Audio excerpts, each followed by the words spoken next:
Hello guys, welcome to our channel. This is Teja. ప్రస్తుతం మనతో పాటు సీనియర్ జర్నలిస్ట్ డివిఎస్ గారు ఉన్నారు. నమస్తే సార్. నమస్తే. సో విజయవాడలో అంబేద్కర్ విగ్రహావిష్కరణ ఘనంగా జరిగింది. అయితే ఆ ఆవిష్కరణలో పక్కనే జగన్మోహన్ రెడ్డి గారి లేజర్ షోను కూడా వేశారు, ఆయన చిత్రాన్ని. అయితే చాలా మంది కూడా, ముఖ్యంగా వైఎస్ఆర్సీపీ నాయకులు, జగన్ అంబేద్కర్ ఒకటే, ఇద్దరు సంఘ సంస్కర్తలు అని చెప్పేసి అంటున్నారు. జగన్ కి అంబేద్కర్ కి పోలిక. సో దాని గురించి మీరేం చెప్తారు?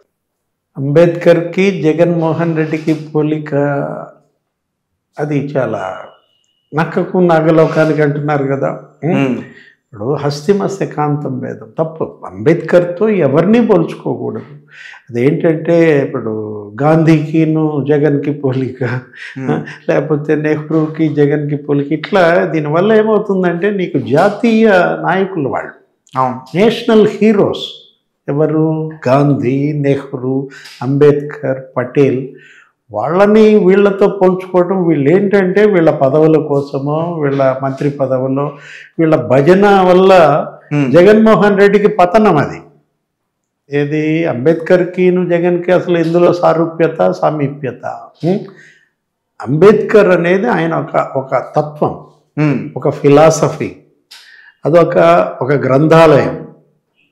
ఏంటి అంబేద్కరిజం అన్నాం దాన్ని. అంబేద్కరిజం, అంబేద్కర్ ఏం చెప్పారు? ఆయన ప్రేమించమన్నాడు, సమాజాన్ని ప్రేమించాలి, తోటి వాళ్ళని ప్రేమించాలి, పేదల్ని పైకి తీసుకురమ్మన్నాడు. ఇప్పుడు ఆ రిజర్వేషన్లు ఇచ్చిన వీకర్ సెక్షన్కి సోషలిజం తీసుకోవటమే కదా. ఇప్పుడు ఏంటి ప్రజాస్వామ్య సోషలిజం, దాన్ని తీసుకుని వీళ్ళు రాజ్యాంగాన్ని రచించాడు, పౌర హక్కులు కల్పించాడు, స్వేచ్ఛ, సమానత్వం, సౌభ్రాతృత్వం, ఇది కదా అంబేద్కరిజం. వాటిల్లో ఏ పదానికైనా ఈయన స్పెల్లింగ్ చెప్తాడా? ఎవరు? జగన్. ఇప్పుడు సర్వమానవ సౌభ్రాతృత్వం కోరుకున్నది అతను. అంటరానితనం పైన యుద్ధం చేశాడు, ఎదిగాడు. తను ఎదగటం కాదు, సమాజం ఎదగాలని కోరుకున్నాడు. ఎవరు? అంబేద్కర్. అంబేద్కర్ వ్యక్తిగా ఆయన ఏమి ఆశించలేదు, తనేమి ప్రధాని పదవి కోరుకోలేదు, తనేమి మంత్రి పదవి కోరుకోలేదు. అవసరమైతే పదవుల్ని త్యాగం చేశాడు, కాంగ్రెస్ నుంచి కూడా బయటకు వచ్చాడు, సిద్ధాంతాలపైన ఎప్పుడూ రాజీ పడలేదు. జగన్మోహన్ రెడ్డి స్వార్థ రాజకీయాలకు ప్రతిరూపం. అధికారమే ఈయన పరమావధి. ఏంటి మళ్ళా ముఖ్యమంత్రి కావాలా అన్న ఒక్క సంకల్పం తప్ప జగన్మోహన్ రెడ్డికి ఏముంది? ఇప్పుడు అంబేద్కర్తో ఎలా పోలుస్తారు మీరు ఆయన్ని? ఆయన విగ్రహం 125 అడుగులు పెట్టారు, సంతోషం. ఇది ఆయన పెట్టేది ఏముంది? ఆల్రెడీ ఆయనకన్నా ముందు కేసీఆర్ హైదరాబాద్లో పెట్టారు అవును అంబేద్కర్ విగ్రహాన్ని. ఇదేంటంటే కేంద్ర ప్రభుత్వం అంబేద్కర్ 125వ జయంతి ఉత్సవాలని పిలిపించింది. దాని ప్రకారం అన్ని రాష్ట్ర ప్రభుత్వాలు ఒక స్పెషల్ సెషన్స్ నడిపాయి. అసెంబ్లీ సెషన్స్, పార్లమెంటు కూడా స్పెషల్ సెషన్స్ పెట్టారు. ఎందుకని? ఈ పార్లమెంటు, ఈ అసెంబ్లీ, ఈ ఓటు, ఈ ఎన్నిక తెచ్చింది ఆయన కదా. ఆయన లేకపోతే మనకి ఇంకా రాజ్యాంగం ఎక్కడుంది, హక్కులు ఎక్కడున్నాయి? ఆయన గుర్తు చేసుకోవటం కోసం పెడితే వీళ్ళు 125 జయంతి సందర్భంగా 125 అడుగుల ఎత్తుతో శాఖమూరులో అంబేద్కర్ స్మృతి వనం పెడుతున్నాను అని చంద్రబాబు మొదట ప్రకటించాడు. దానికి ఒక 100 ఎకరాలు, ఒక గ్రంథాలయం, ఒక ధ్యాన కేంద్రం. ఆయన బౌద్ధ మతం ఎవరిది? చివరిలో అంబేద్కర్ బుద్ధాన్ని తీసుకున్నాడు. దీంట్లో అవన్నీ ఆయన సాహిత్యం అక్కడ ఉండేటట్టుగా ఒక స్మృతి వనం డెవలప్ చేయాలని పెట్టుకున్నారు. ముఖ్యమంత్రి కేసీఆర్ ఇక్కడ ఈ విగ్రహాన్ని ప్రతిష్ఠించారు తెలంగాణలో. అక్కడ జగన్మోహన్ రెడ్డి అధికారంలోకి వచ్చిన తర్వాత ఏం చేశాడు? ఆ శాఖమూరు అంబేద్కర్ స్మృతి వనం చేస్తే చంద్రబాబుకి పేరు వస్తుందేమో, అది ఆయన అకౌంట్లో పడుద్దని దాన్ని నాశనం చేసి ఈ విజయవాడ స్వరాజ్ మైదాన్లో ఈ విగ్రహం పెట్టాడు. అవును, అదే కదా ఇక్కడ సమస్య. జగన్మోహన్ రెడ్డి మైండ్ సెట్లో ఉన్న లోపం అదే కదా.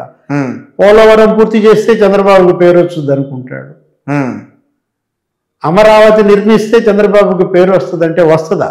వాళ్ళ నాన్న అలా అనుకున్నాడా?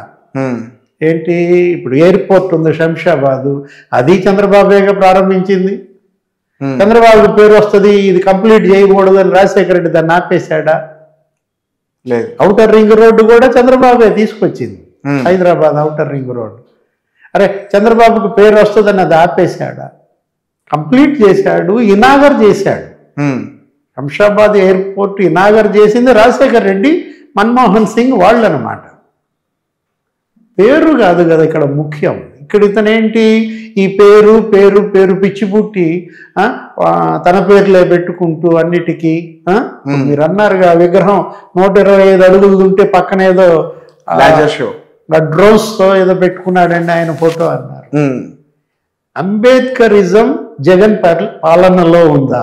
విగ్రహం పెట్టగానే సంబరం కాదు, ఆయన ఆదర్శాలు ఈయన పరిపాలనలో చూపించాడా? అది ఎవరు సమాధానం చెప్పాలి? వీకర్ సెక్షన్సే సమాధానం చెప్పాలి. ఎస్సీ, ఎస్టీ, ముస్లిం, మైనారిటీలు, బీసీలు వాళ్ళు చెప్పాలన్నమాట. ఈ 5 ఏళ్ల జగన్ పాలన నిజంగానే వీకర్ సెక్షన్స్కి స్వర్ణయుగమా? ఆంధ్రప్రదేశ్లో 125 స్కీములు రద్దు చేశాడంట. అంటే బీసీలై ఒక 30, ఎస్సీలై ఒక 30, ఎస్టీలై ఒక 30, ముస్లిమ్స్ ఒక 30, ఇట్లా లెక్కేసుకుంటా వెళ్తే తెలుగుదేశం పుస్తకాలు ఏదో వేసింది. అన్న క్యాంటీన్లు మూసేయటం, ఆదరణ పథకం తీసేయటం, ఇవన్నీ ఉన్నాయి కదా. సంక్రాంతి కానుకలు, రంజాన్ తోఫా, క్రిస్మస్ గిఫ్ట్, ఇట్లా 125 స్కీములు రద్దు చేస్తే ఇప్పుడు 125 అడుగుల ఎత్తైన అంబేద్కర్ విగ్రహం పెట్టాడు కదా, అడుక్కో స్కీము ఈయన రద్దు చేసింది రాస్తాడా? దాని మీద రాయరుగా. పెట్టండి, రాయండి. ఏంటి 125 స్కీములు నేను రద్దు చేశాను, ఆ పాప పరిహారార్థం 125 అడుగుల నీ విగ్రహం పెడుతున్నా అని చెప్పి అడుక్కో ఆ రద్దు చేసిన స్కీమ్ పేరు రాయమనండి. ఇప్పుడు 125 మందిని చంపేశారంట. అంటే అడుక్కొకళ్ళని చంపినందుకు 125 అడుగులు పెట్టావా అని అంబేద్కరే ప్రశ్నిస్తున్నాడు జగన్మోహన్ రెడ్డిని. ఎలా చూడాలా? నిజంగా ఎస్సీ, ఎస్టీ, బీసీ, ముస్లిం మైనారిటీలు గనక జగన్ పాలనను ఆశీర్వదిస్తే అంతకన్నా ఇంకా ఆనందం ఇంకోటి లేదు.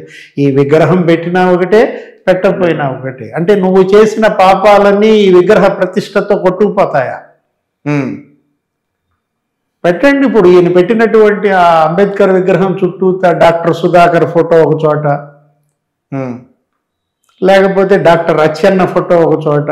ఓకే, మాస్క్ అడిగినందుకు డాక్టర్ సుధాకర్ని ఎలా చేశారో చూసాం. దళిత వైద్యుడు, ప్రభుత్వ వైద్యుడు, ఇప్పుడు కష్టపడి చదివించింది ఆ తల్లి ఆయన్ని. అప్పట్లోనే మరి దళితుల నుంచి డాక్టర్ ఎంబీబీఎస్ అవన్నీ చదివాడంటే అలాంటి బిడ్డని చనిపోయేటట్టుగా ఎందుకు చేశారు? ఆ శాపం వీళ్ళకి తగలదా? అంబేద్కర్ అది చెప్పాడా? ఇప్పుడు వీళ్ళందరూ విమర్శిస్తున్నారు, తెలుగుదేశం, జనసేన, బీజేపీ, కమ్యూనిస్టులు. రక్తపు చేతులతో అంబేద్కర్ విగ్రహావిష్కరణ ఏంటన్నా ఎవరు అన్నారు? నిన్న మొన్న చూసాను అన్నారు. ఇలా శిరోముండనాలు, సజీవ దహనాలు, శిరోముండనాలు వరప్రసాద ఎవరో శ్రీకాంత్ అంట, వాళ్ళు ఏదో ఇసుక ఎక్స్పోర్ట్ అది స్మగ్లింగ్ చేస్తుంటే ఆ ట్రాక్టర్కి అడ్డం కూర్చున్నారో ఏదో. మరి అక్కడ ఉన్నటువంటి ఇసుకాసురుడు వైసీపీ ఆయన అనుకుంటా, వాళ్ళని పోలీస్ స్టేషన్లో పెట్టేసేసి వాళ్ళకి ఏదో శిరోముండనం చేశారు. ఇదా అంబేద్కర్ కోరుకునేది? అది దగ్గర దగ్గర రాష్ట్రపతి దాకా వెళ్ళింది. అవును, రాష్ట్రపతి కోవింద్ దాని మీద లెటర్ రాశాడు, ఎంక్వైరీ చేయండి అని. దళిత యువకులు 2 శిరోముండనం ఈ పాలనలో జరిగితే అంబేద్కర్ ఆత్మ క్షోభించదు? రేపల్లలో ఎవరో బీసీ కుర్రాడంట, అమర్నాథ్ గౌడ్, సజీవ దహనం చేశారు. వాళ్ళ అక్కని ఏడిపిస్తున్నారు, టీజింగ్ చేస్తున్నారు. మా అక్క జోలికి రాబాకండి అని ఆ 10వ తరగతి చదువుకున్న పిల్లాడు గొడవ చేస్తే ఆ కుర్రాడి మీద మరి పెట్రోల్ బస్ తగలబెట్టారు. ఇదా అంబేద్కర్ కోరుకున్నది? అంబేద్కర్ విగ్రహం ఆవిష్కరించడం సంతోషం, అది కాదు మనం అంటోంది. అంబేద్కరిజం ఈ పాలనలో ఎంతవరకు ఉంది? ఇంత హింస, విధ్వంసాలు, ఎస్సీ ఎస్టీ బీసీ ముస్లింల మీద చేస్తూ అబ్దుల్ సలాం ఎక్కడో నంద్యాలలో రైలు పట్టాల మీద సామూహిక ఆత్మహత్యలు. ఎందుకు? ఇప్పుడు ఏదో దొంగతనం నేరం మోపి అతను చెయ్యని దాన్ని ఆ పోలీసులు హెరాస్ చేసి తట్టుకోలేక వాళ్ళు మొత్తం పిల్లలతో సహా భార్య పిల్లల్ని రైలు పట్టాలకి కట్టేసి అతను ఆత్మహత్య చేసుకున్నాడంటే సామూహిక ఆత్మహత్యల పేదోడు చేసుకోవటం అంబేద్కర్ కోరుకున్నది. ముస్లిం ఆ కుటుంబం, ముస్లిమ్స్లో ఇస్లాం ఏం చెప్తుందంటే ఆత్మహత్య మహాపాపం అని చెప్తుంది. అలాంటి ముస్లిం ఆత్మహత్య చేసుకున్నాడంటే ఎంత ఆ కుటుంబం క్షోభపడింది.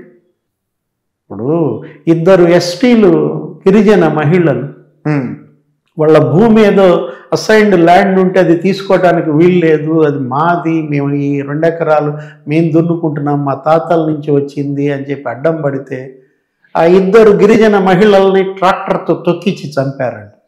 మంత్రుబాయిని ట్రాక్టర్తో తొక్కించి చంపారు. అక్కడెక్కడో కర్నూల్లో హనుమాయమ్మని ట్రాక్టర్తో తొక్కించి చంపారు. ఇదా? నీకు అసైన్డ్ ల్యాండ్స్ ఎందుకు ఇచ్చారు? అసైన్డ్ ల్యాండ్స్ ఇచ్చింది వాళ్ళ యొక్క బాగు కోసం. పేదలు ఆ ఎకరమో అరెకరమో దానిలో ఏదో ఉపాధి పొందుతారు, ఒక బస్తా పండించుకుంటారు. అసైన్డ్ ల్యాండ్స్ 1000 ఎకరాలు లాక్కున్నారు.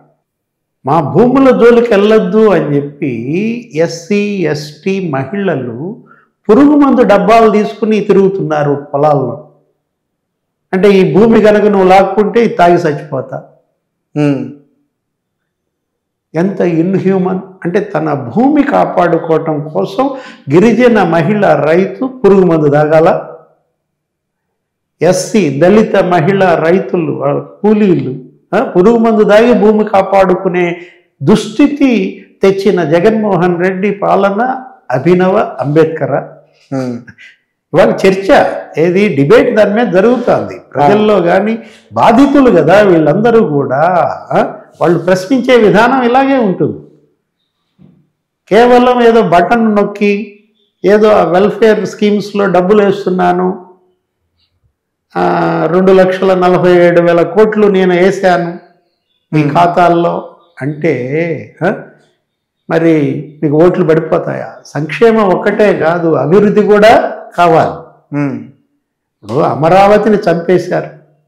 అమరావతిలో మరి ఎస్సీలు లేరా? 7 ఎస్సీ నియోజకవర్గాల మధ్య అమరావతి. అమరావతి అభివృద్ధి చెందితే, చంద్రబాబు చేసిన అభివృద్ధిని కంటిన్యూ చేస్తే అది 7 ఎస్సీ నియోజకవర్గాలకు అది రెవెన్యూగా ఉండేది. సంపద నాశనం చేశారు, ధ్వంసం చేశారు.